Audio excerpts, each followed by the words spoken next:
40 సంవత్సరాల ప్రజా జీవితంలో సుదీర్ఘమైన అనుభవం కలిగిన చంద్రశేఖరరావు గారికి నేను సాదరంగా ఆహ్వానం పలుకుతున్నాను. ఎందుకంటే వారు ప్రధాన ప్రతిపక్ష నాయకుడు కూడా.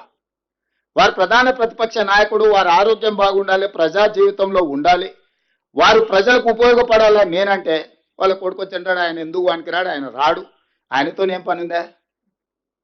నేపాల్లో కూడా ఇట్లనే రాజ్యం రాలేదని చెప్పి AK-47 అని చెప్పి డిన్నర్ అని పిలిచిండు ఫ్యామిలీలు అందరినీ. AK-47 పెట్టి 16 మంది పడపడ కాల్చేసిండు. ఇంక అందరూ వేరు కాబట్టి వాడు ఒకడే మిగిలిండు, వాడే రాజాడు నేపాల్కి. ఇట్లాంటివి ఆదర్శంగా తీసుకుంటారు. మేమేం చేస్తాం, మీ కుటుంబంలో ఏదైనా ప్రాబ్లం ఉంటే మీరు కూర్చోవాలి, కుటుంబ పెద్దలతోనో కుల పెద్దలతోనో కూర్చొని పంచాయతీ తెంచుకోవాలి.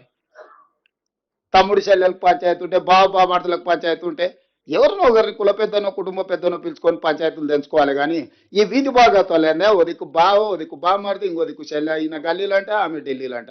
ఏంటిది? తెలంగాణ సమాజం గమనిస్తలేదా? ఈ వీధి భాగవతాలు మంచివి కావు.